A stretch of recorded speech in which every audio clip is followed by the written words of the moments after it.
World audio visual entertainment summit waves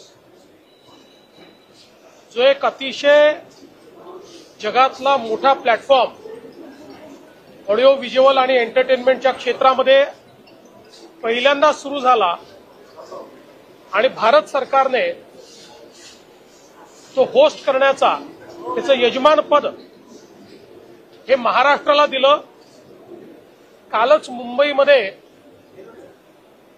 त्याचं आपण उद्घाटन केलं आणि पंतप्रधानांच्या हस्ते हे उद्घाटन झालेलं आपण बघितलं। आज वेव्सच्या निमित्ताने महाराष्ट्र सरकारने काही अत्यंत महत्वाचे एमओयूज केलेले आहेत, ज्याच्यामध्ये सगळ्यात महत्वाचा एनएसईने वेव्स इंडेक्स सुरू केलेला आहे। 43 कंपनीज ज्या या एव्हीजीसीच्या क्षेत्रातल्या आहेत, या कंपन्यांचा तो इंडेक्स सुरू झालेला आहे आणि त्यामुळे या क्षेत्रामध्ये गुंतवणुकीकरता आणि एकूणच फायनान्शियल इकोसिस्टम तयार करण्याकरता एक अत्यंत महत्वपूर्ण अशा प्रकारचे पाऊल उचललं गेलेलं आहे। मी तर असं म्हणेन की वेव्सच्या यशामधलं एक हा मुकुटमणी आहे की एनएसईने हा वेव्स इंडेक्स या ठिकाणी सुरू केलेला आहे। यासोबत आज आपण 2 युनिव्हर्सिटी सोबत एमओयू केलेला आहे। आपल्याला कल्पना आहे की नवीन शैक्षणिक धोरणाच्या अंतर्गत फॉरेन युनिव्हर्सिटीजला आपल्या देशामध्ये कॅम्पस उघडण्याची परवानगी मिळाली आणि म्हणून आपण नवी मुंबई इथे सिडकोच्या पुढाकाराने एज्यू सिटी तयार करतोय। या एज्यू सिटीमध्ये 10 ते 12 जगातल्या बेस्ट युनिव्हर्सिटीज आपण त्या ठिकाणी आणणार आहोत। ज्या युनिव्हर्सिटीजचं हाय रँकिंग आहे, जगातल्या पहिल्या 100 रँक्समध्ये वेगवेगळ्या कॅटेगरीज ज्या येतात, अशा प्रकारच्या या युनिव्हर्सिटीज आपण त्या ठिकाणी आणतो। अशाच 2 युनिव्हर्सिटीजशी आज आपला टायअप झालेला आहे। युनिव्हर्सिटी ऑफ वेस्टर्न ऑस्ट्रेलिया जी ऑस्ट्रेलियातली युनिव्हर्सिटी आहे आणि युनिव्हर्सिटी ऑफ यॉर्क जी यूके मधली पहिल्या 4 युनिव्हर्सिटी मधली एक युनिव्हर्सिटी आहे। अशा या दोन्ही युनिव्हर्सिटीज आपला कॅम्पस त्या ठिकाणी तयार करणार आहेत। इनिशियली 1500 कोटी रुपयाची इन्व्हेस्टमेंट ते त्या ठिकाणी करणार आहेत आणि आपला प्रयत्न आहे अजून 3 महत्वाच्या युनिव्हर्सिटीशी आपली चर्चा चालली आहे किंवा चर्चा झालेली आहे। फक्त यूजीसीतनं त्यांचं क्लिअरन्स यायचं आहे आणि त्याच्या व्यतिरिक्त अजून 5 युनिव्हर्सिटीशी आपली प्राथमिक चर्चा चाललेली आहे। त्यामुळे देशातलं वर्ल्ड युनिव्हर्सिटीज असलेलं पहिलं कॅम्पस हे नवी मुंबईमध्ये आपण सुरू करतो आणि त्याचे आज पहिले 2 एमओयू या ठिकाणी आपण केले आहेत। यासोबत आपण प्राईम फोकस सोबत एक एमओयू केलाय, ज्याच्यामध्ये प्राईम फोकस एक फिल्म सिटी या ठिकाणी तयार करते आहे, ज्याच्यामध्ये जवळपास 3000 कोटी रुपयाची इन्व्हेस्टमेंट ते करणार आहेत।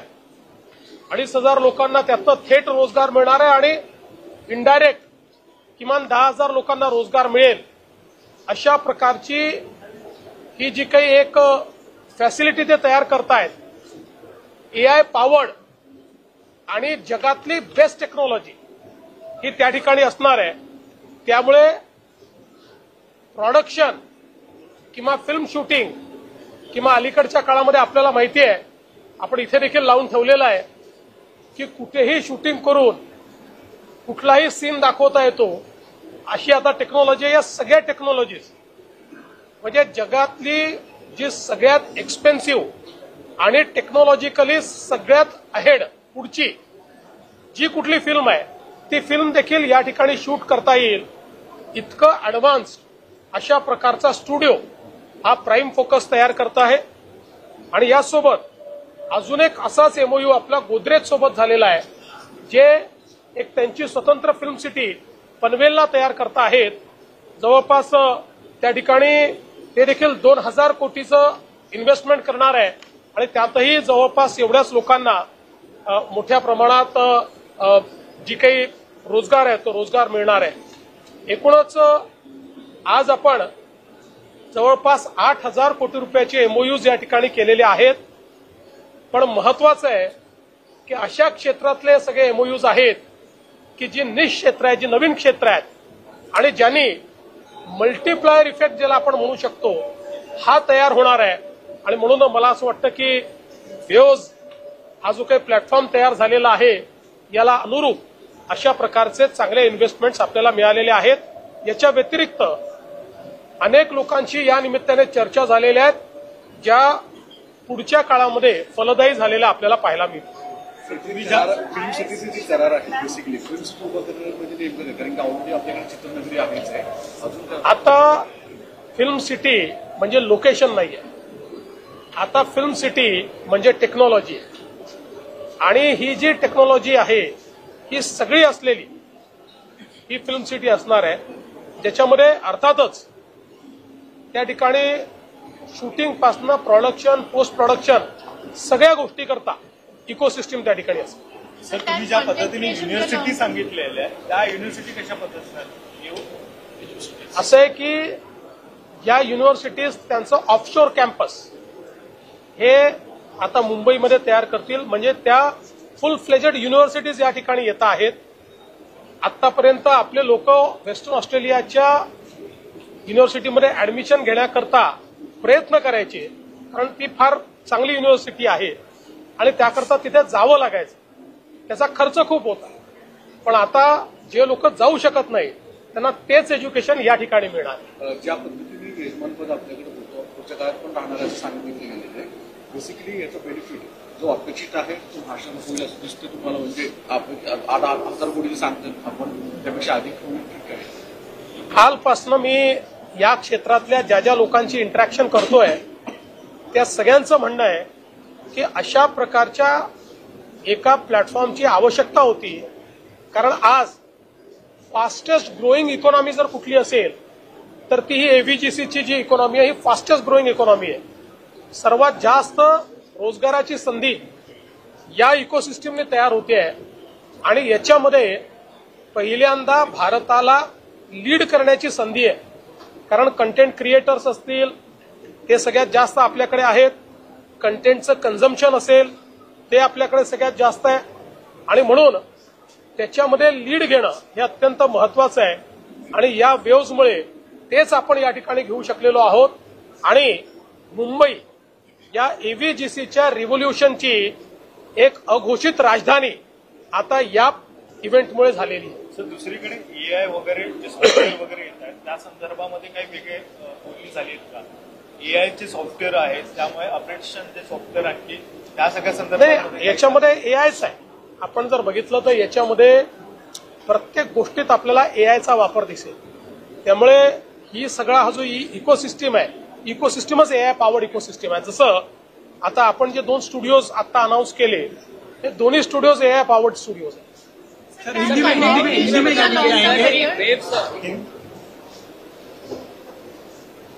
मुझे बहुत खुशी है कि world audio visual entertainment summit waves का आयोजन मुंबई में हुआ. भारत सरकार ने महाराष्ट्र को और मुंबई को इसको होस्ट करने का मौका दिया. आदरणीय प्रधानमंत्री जी ने कल उसका उद्घाटन करने के बाद दुनिया भर के लोग जो यहां पर आए हैं वे लोग ये कहते हैं कि इस स्केल का और इस क्वालिटी का प्लेटफॉर्म इस क्षेत्र में पहली बार तैयार हुआ है. ये क्षेत्र ऐसा है जिसमें हम लोग लीडरशिप कर सकते हैं और उसी की ओर हम लोग जा रहे हैं, क्योंकि इसमें इकोनॉमिक ग्रोथ है, इसमें एम्प्लॉयमेंट है और एक मल्टीप्लायर इफेक्ट है. और इसी के चलते हमारे वेव्स के प्लेटफॉर्म पर कुछ बहुत अच्छे एमओयूज हुए हैं, जिसमें पहला आज एनएससी ने एक वेव्स इंडेक्स शुरू किया है। 43 कंपनीज जो है एबीजीसी की, इनका ये इंडेक्स शुरू हुआ है। इससे इस क्षेत्र में निवेश की इकोसिस्टम को खड़ा करने के लिए एक बहुत बड़ा फायदा होगा। और मैं तो ऐसा मानता हूं कि इसकी जो सफलताएं हैं वेव्स की, उसमें से एक बड़ी सफलता ये वेव्स इंडेक्स के रूप में हम लोगों ने यहां पर शुरू की है। इसके साथ साथ हम लोगों ने 2 यूनिवर्सिटीज के साथ एमओयू किया है। नई शिक्षा नीति में प्रधानमंत्री जी ने फॉरेन यूनिवर्सिटीज के लिए हमारे दरवाजे खोले। आज तो हमारे स्टूडेंट्स को फॉरेन जाना पड़ता है, लेकिन वही शिक्षा यहां पर मिले, इस हिसाब से यह निर्णय लिया गया। और आज ऑस्ट्रेलिया की यूनिवर्सिटी ऑफ वेस्टर्न ऑस्ट्रेलिया और यूके की यूनिवर्सिटी ऑफ यॉर्क, जो यूके की पहली 4 यूनिवर्सिटीज में मानी जाती है, इनके साथ हमने समझौता किया है। नई मुंबई में सिडको के माध्यम से हम लोग एजुसिटी तैयार कर रहे हैं, जहां यह अपेक्षा है कि 10 से 12 फॉरेन यूनिवर्सिटीज एक साथ वहां पर आएगी। और उसमें से 2 के साथ एमओयू हमने किया है और 3 के साथ हमारा एमओयू पाइपलाइन में है और 5 के साथ हमारी बातचीत चल रही है। एक ऐसी इकोसिस्टम इसके कारण तैयार होने वाली है कि जिसमें world class education at doorstep, इस प्रकार से एजुकेशन के इस इकोसिस्टम में महाराष्ट्र देश के आगे निकलने वाला है। इसके साथ साथ हमने प्राइम फोकस के साथ एक बहुत ही एडवांस स्टूडियो फिल्म सिटी का एक एग्रीमेंट किया है। इसमें करीब 2,500 करोड़ रुपया वो इन्वेस्ट करेंगे और स्टेट ऑफ द आर्ट, दुनिया की सारी एडवांस टेक्नोलॉजी जिसमें होगी, इस प्रकार का स्टूडियो तैयार होगा। उसके साथ साथ गोदरेज भी पनवेल में ऐसा ही एक स्टूडियो तैयार कर रहा है, एक फिल्म सिटी तैयार कर रहा है, जहां पर 2,000 करोड़ रुपए का निवेश होगा। और इन 2 स्टूडियोज के कारण दुनिया भर की जो पोस्ट प्रोडक्शन की फैसिलिटी है वो भारत को मिलेगी और बहुत बड़े पैमाने पर रोजगार का निर्माण भी भारत में होगा। तो मैं ऐसा मानता हूं कि एक बहुत ही महत्वपूर्ण इस प्रकार के ये एमओयूज हमने किए हैं। तकरीबन 8,000 करोड़ रुपए के एमओयूज है और मैं ऐसा मानता हूं इसकी कीमत से भी ज्यादा इसका जो मल्टीप्लायर इफेक्ट है वो बहुत बड़ा है। इससे जो इकोसिस्टम खड़ी हो रही है वो बहुत बड़ी इकोसिस्टम खड़ी हो रही है। देखिए, ऐसा लगता है कि ये जो यूनिवर्सिटीज है ये शायद इसी साल अपना एक प्रकार से भूमि पूजन करेगी और दोनों स्टूडियोज ने भी यही कहा है कि उनका भी प्रयास है कि इसी साल वो लोग काम की शुरुआत कर दें। So considering the common people who are unable to afford foreign universities, how important are these MOUs and how it will change the Maharashtra situation? देखिए, मैं ऐसा मानता हूं कि आज हमारे देश से बहुत ज्यादा पैमाने पर हमारी युवा शक्ति विदेशों में सीखने के लिए जाती है। इसमें पैसा भी ज्यादा लगता है और हमारे पैसे पर वहां की अर्थव्यवस्था को भी मजबूती मिलती है। लेकिन अब उन्हीं यूनिवर्सिटीज को भारत में लाने के कारण जो अफोर्ड नहीं कर सकते, ऐसे लोगों को भी एजुकेशन मिलेगा और साथ में हमारी ही अर्थव्यवस्था में ये सारा पैसा रहेगा। तो इसका एक डबल इफेक्ट हमको देखने को मिलता है। Sir, being an influencer is rising a lot, but do you think this is something that can be taken as a long-term career by Gen Z and other people? अभी ऐसा लग तो रहा है कि एक लॉन्ग टर्म करियर के रूप में इसको परस्यू किया जा सकता है।